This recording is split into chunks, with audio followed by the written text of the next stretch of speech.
ամսյա կարեցիք մի ցուցանիշով համեմատեցիք 9 ամսվա կտրվածքով ցուցանիշներ։ Եթե կարելի է մեկ չափանիշ վերցնենք, դրանով ներկայացնենք համեմատությունը։ Ուրեմն 9 ամսով, երբ ես համեմատությունը արեցի, համեմատեցի 24 թվի 9 ամիսը 25 թվի 9 ամիսների հետ։ Բայց եւս մեկ անգամ, ուրեմն եկեք եւ երամսյակային համեմատություն անենք եւ տարիների հետ։ Օրինակ, այս տարվա առաջի երամսյակում եղել է 2 ֆիզիկական բռնություն, երկրորդ երամսյակում 2 ֆիզիկական բռնություն, երրորդ երամսյակում 1 ֆիզիկական բռնություն։ Ճնշումները 25 թվի առաջին երամսյակում 25-ներ, երկրորդ երամսյակում 37-ներ, շատ ավելի բարձր, եւ երրորդ երամսյակում 19 է։ Եվ տեղեկություններ ստանալու եւ տարածելու իրավունքի խախտումները։ Առաջին երամսյակ 29, երկրորդ երամսյակ 39 եւ երրորդ երամսյակ 23։ Հիմա եթե մենք համեմատենք 24 թվի երրորդ երամսյակը 25 թվի երրորդ երամսյակի հետ։ 24 թվի երրորդ երամսյակում ֆիզիկական բռնություն չի արձանագրվել, ճնշումների քանակը եղել է 11 եւ տեղեկություններ ստանալու եւ տարածելու իրավունքի խախտումը 41։ Այսինքն մենք եթե նույն ժամանակաշրջանի հետ համեմատում ենք, ապա արձանագրում ենք, որ ֆիզիկական բռնությունների առումով աճ է տեղի ունեցել, այնտեղ 0-եր է, այստեղ 1, ճնշումների առումով ուրեմն նույնպես աճ է արձանագրվել, 11 էր, դարել է 19, իսկ տեղեկություններ ստանալու եւ տարածելու իրավունքի կատեգորիայով նվազում է արձանագրվել, եթե 24 թվի երրորդ երամսյակում խախտումները 41-ն էին, ապա այս անցած երամսյակում, այսինքն դիտարկող ժամանակահատվածում 23-ն է։ Շնորհակալություն, մի ճշտումելու գործընկերոջս հարցի հնարավորություն տամ, որ նշեցիք 5 այլ անձիկ են լրատվամիջոցների դեմ դատական հայցեր ներկայացրել, ինչ գործերով են եւ ովքեր են։ Ուրեմն բոլոր 15 դատական հայցերը վիրավորանքի եւ զրպարտության հիմքով են քաղաքացիական օրենսգրքի 1087.1 հոդվածով եւ այդ 5 անձը տարբեր է, այնտեղ շարքային քաղաքացի էլ կա, չգիտեմ, փաստաբան կա, եթե չեմ սխալվում, մեր փորձագետը այստեղ է կարող է ճշտել, բայց մեզ տվյալ պարագայում հետաքրքիր էր, թե ինչ թիվ է, ինչ համամասնությամբ է, ասենք, պաշտոնատար անձանց եւ շարքային քաղաքացիների։ Սովորաբար մենք այդ տվյալները բաժանում ենք ուրեմն պաշտոնատար անձինք, իշխանություններ, ընդդիմադիր գործիչներ եւ այլն։ Եվ զեկույցում, բացի այդ մենք առանցին մոնիտորինգ ենք իրականացրել դատական հայցերի, այնտեղ շատ ավելի մանրամասն են այդ տվյալները։ Շատ լավ, խնդրեմ ձեր հարցը։ Պարոն Մելիքյան, երկու թեմայի մասով դիտարկում, նախ տարբերային մասով որ ասացիք, ես ուղղակի զուգվեց հիշեցնեմ, չարթարացնելով բնավ որևէ մեկ ֆիզիկական բռնություն, բայց նախ առաջինը այդ նամակագրության մեջ ինքն է հայերի է ստացել եւ այդ հրապարակը ինքն է սկսել։ Հա, բայց երկրորդ ի սկզբանե ինքը վիրավորել է եւ հետո նաեւ հայերը ելի մասում չարթարացնելով ասած է բռնությունը թող իրավապահները զբաղվեն եւ հայտնաբերեն ով է արել։ Ուղղակի զուտ հիշեցնեմ, որ նույն Հակոբ Կարապետյանը, երբ որ ինքը պաշտոնատար անձ էր Հայկ Մարությանի համանուն խոստակներ, այն ժամանակ ինքն էր աչքի ընկնում հրապարակային հայրախոսության, այդ թվում լրագրողների շատ անհանդուրժող էր ցանկացած հրապարակման հետ կապված Մարությանի մասով եւ քանիցս ինքը միջադեպի մեջ ընկել է, ուղղակի դա չի հանրայնացվել, ցուցազոտ ի գիտություն։ Ինչի։ Դուք եթե իմացել եք, չի չեք հանրայնացրել։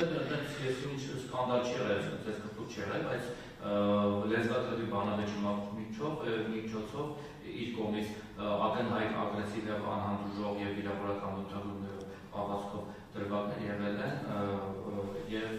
ինքն է հրապարակավ նաեւ էլի վիրավորական արտադրություններով մամուլով հնչակենցում եկին աշխատել եւ այլն, այնպես որ այդ առումով ինքը եւս նշանակի պաշտոնյա է, այդ ամեն ինչի միջով անցել է հակառակ դիրքերից եւ բայց դա ոչ ոք ոչ որը մեկ էլ մասով գնահատական չտվել։ Սա մեկ մի բան էլ դուք թվարկեցիք այդ համակարգանը, ես ոնց հասկացա գնալով աճել է այդ խոսքի ազատության նկատմամբ իշխանությունների կողմից անհանդուրժող վերաբերմունքը եւ դատական հայցերը։ Սա դուք ինչով եք պայմանավորում, որովհետեւ որպես լրագրող նկատում եմ, որ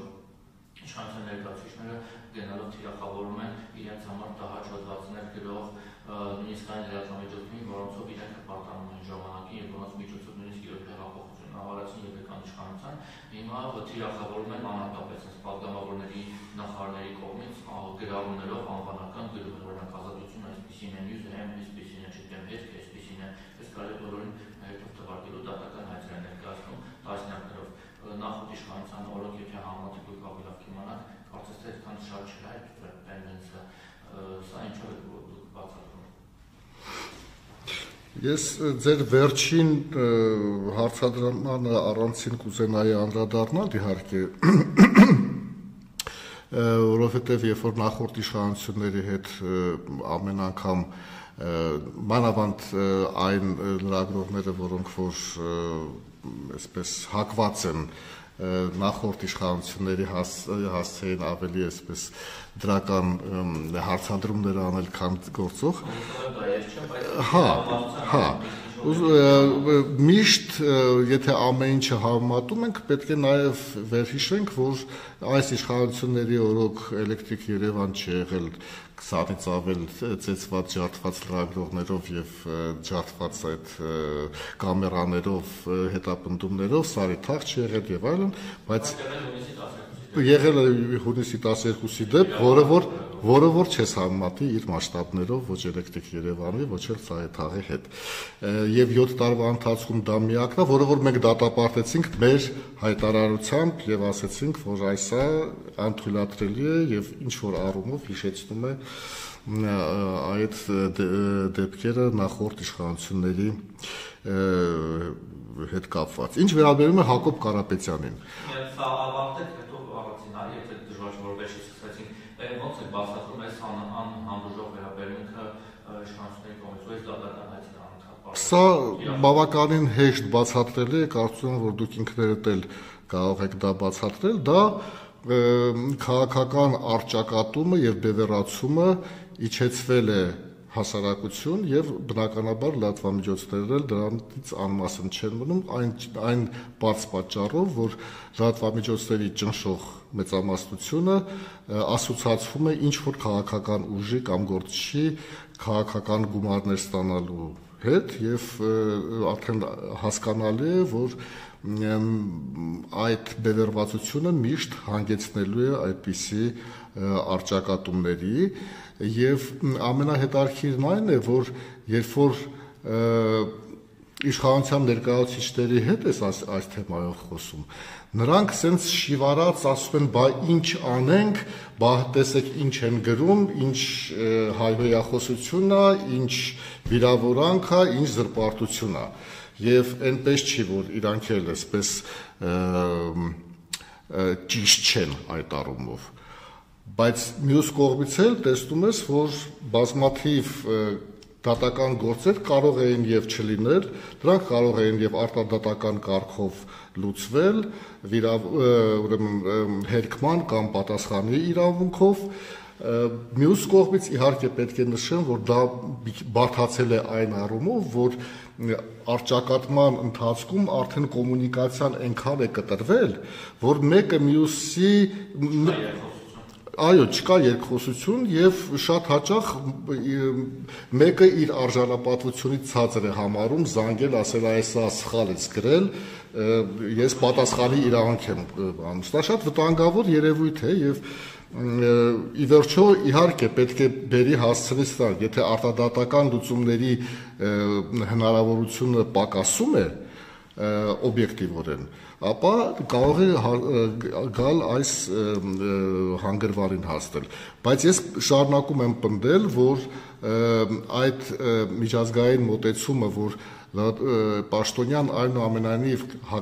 կամ քաղաքական գործիչը այնուամենայնիվ բազմաթիվ հնարավորություններ ունի արձագանքելու եւ ճշտելու առումով եւ հակադարձելու առումով, պատասխանելու առումով եւ հենց այնպես չի, որ միջազգային այդ փաստաթղթերում հորդորվում է չօգտագործել դատական մեխանիզմները եւ հատկապես այն դեպքում, երբ որ շատ բարձր փոխհատուցման գումարներ են պահանջվում, դա աներկբայ է, որ լրատվամիջոցի նկատմամբ ճնշում գործադրելու փորձ է։ Դուք ասացիք, որ այս կամ այն լրատվամիջոցը, որ կապում է օրինակ, չգիտեմ, նախկին իշխանության կամ այլ ինչ-որ քաղաքական ուժի հետ, հիմա օրինակ իշխանությունները թիրախավորում են հետքին եւ ազատությանը, ու արդեն ասում են, որ դուք քոչարանական եք, չգիտեմ, սերժական եք, ձեր կարծիքով հետքը եւ ազատությունը օրինակ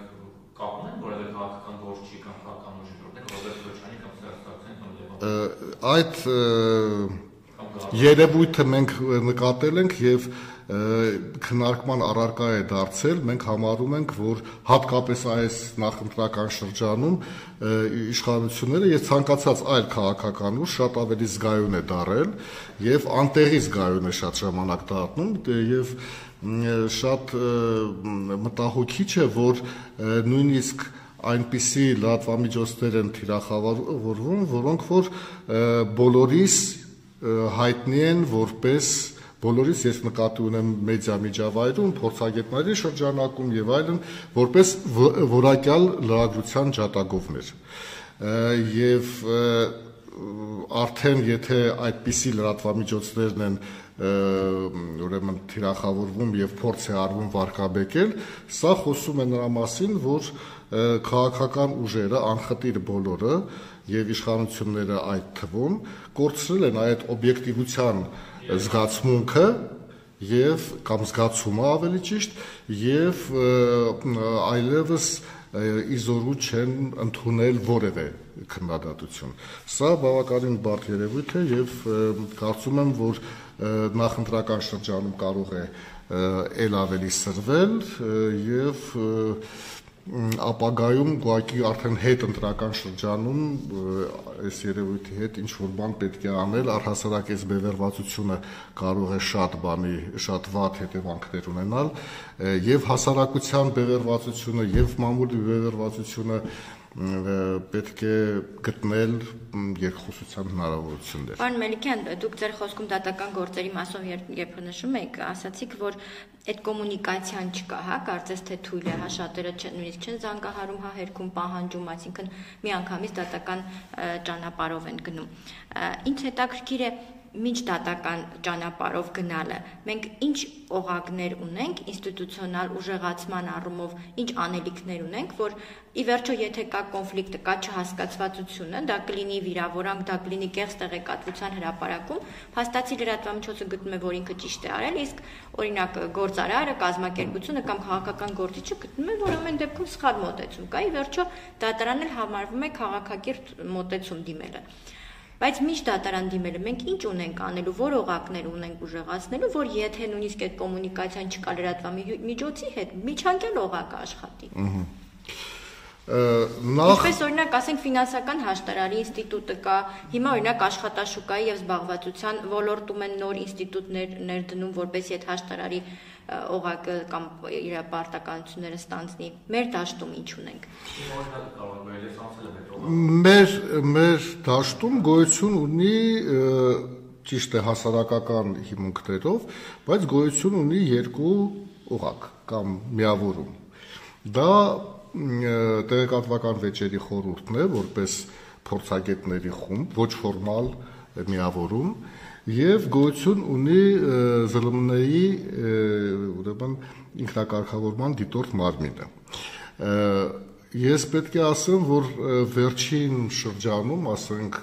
1 տարվա ընթացքում, մենք արդեն շատ հետաքրքիր գործընթացներ ենք նկատում։ Դիտորդ մարմնին մասնավորապես դիմում են պատգամավորներ, այդ թվում նաև իշխանական խմբակցության պատգամավորներ եւ դրանով եզրափակում են իրենց դժգոհությունը կամ համարում են վեճը ավարտված մեր այդ եզրակացությունից հետո եւ շատ հետաքրքիր է որ նաև տեղեկատվական վեճերի խորհրդի եզրակացություններն են սկսում կարծես թե աշխատել եւ վերջերս մենք մի դեպք ենք ունեցել երբ դատարանը հաշվի է նստել այդ եզրակացության հետ ավելին հետո ճշտումները պահանջել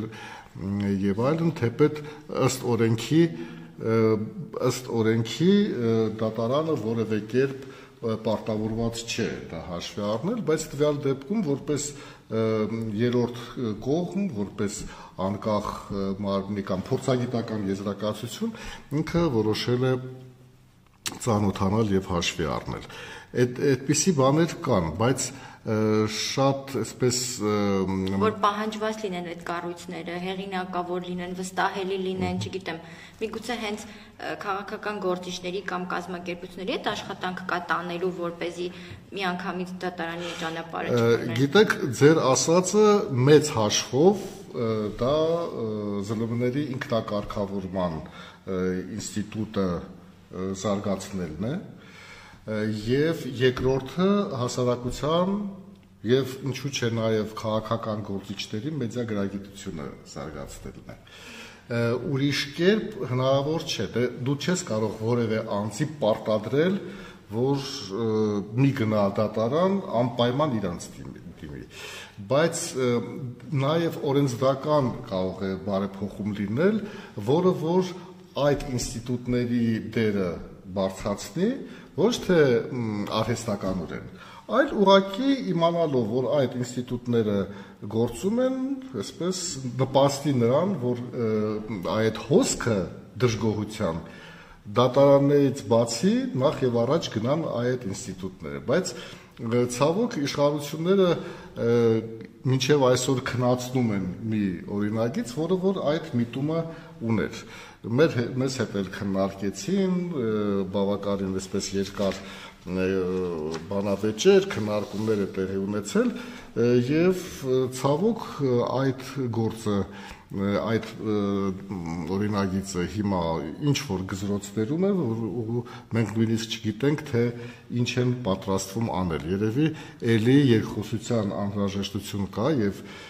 մենք կփորձենք ճշտել մոտեցումները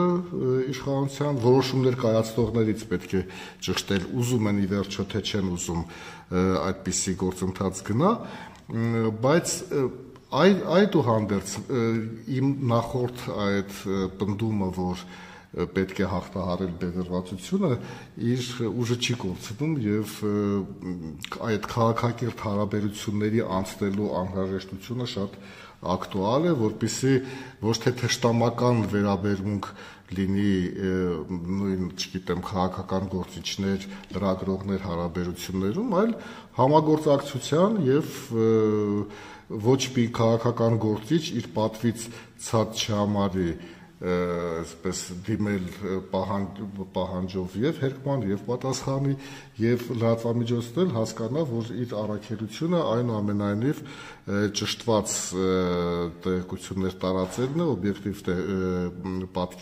պատկերը ներկայացնելն է եւ եթե ինչ որ տեսակետ արդեն հրապարակվել է, ապա մյուս տեսակետը նույնպես պետք է հրապարակվի եւ դրա հնարավորությունը պետք է տրվի։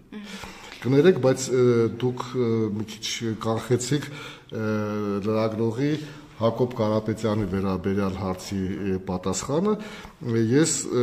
այնուամենայնիվ պնդում եմ, որ եթե Հակոբ Կարապետյանը իր պաշտոնյա եղած ժամանակ նույն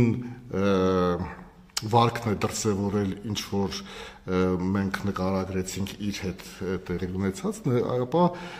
ես ավելին քան համոզված եմ, այնքան ինչքան որ դուք պատմեցիք, դա լուսաբանման թեմա է եղել, ու եթե ոչ ոք չի լուսաբանվել, ուրեմն ոչ մեկը այսպես վիրավորված չի եղել, ես այդպես եմ համարում, որտեվ լրագրողը շատ ավելի ակտիվ պետք է լինի ինչ որ մի երևույթ կամ բացասական փաստ տեսնելուց լուսաբանելու առումով, քան այդ շփվելու ժամանակ, երբ որ այսպես րոպե չի ուզում թողնի, որ հարցին պատասխանեն։ Եվ ես չեմ կարծում, որ սա եւ ձեր նկարագրածը համադրելի բաներ են ամեն դեպքում, եւ դրանից հետո հուսամ չի եղել այնպիսի դեպք, որ դիմակավորված անձը դարանակալի ինչ-որ մեկին, հետո ծեծի ենթարկի բան, այո, եւ իսկ ինչ վերաբերում է այն ժամանակվա բառապաշարին, ես էլ ունեմ ֆիքսած մի դեպք, որը որ անհարիր էր եւ պաշտոնյային, եւ լրագրողին, եւ առհասարակ մարդու հետ մարդկային հարաբերություններին, բայց այսպես չէ, էլի, որ եթե մեկը ինչ-որ ժամանակ ինչ-որ բան է թույլ տվել, ուրեմն այդ նույն ձևի տասնապատիկ ավելի բարդ, նաև ֆիզիկական բռնությունով պետք է իրեն պատասխանես։ Մանավանդ, որ ի սկզբանե այդ քննադատական գրառումը, որ եղել է, ինքը սուր է եղել, բայց որևէ վիրավորանք կամ հայհոյախոսություն չի պարունակել։ Հայհոյախոսությունը սկսել է հետո, երբ որ արդեն քաղաքապետարանի պաշտոնյան արձագանքել է դրան։ Մի խոսքով եւ ես համարում եմ, որ ամեն դեպքում, եթե նույնիսկ պաշտոնյան հայհոյախոսությամբ է հանդես եկել, դրանով հանրային տիրույթում լրագրողը պետք է չպատասխանի, դա էլ ասեմ։ Բայց այստեղ որևէ ինձ մոտ կասկած չի հարուցում, որ պաշտոնյան իր կողմից է թույլ տվել մեղմ ասած ամենակիչը շատ ծանր ուրեմն խախտում, որը որ հարիր չէ պաշտոնյային, եւ Տիգրան Ավինյանը շատ ավելի կոշտ միջոցներ պետք է ձեռնարկել, դա առաջին, եւ երկրորդը կա այդպիսի վարկած, որ հենց դրա հետ է կապված նաև ֆիզիկական բռնությունը Հակոբ Կարապետյանի նկատմամբ, եւ կարծում եմ, որ իրավապահները գոնե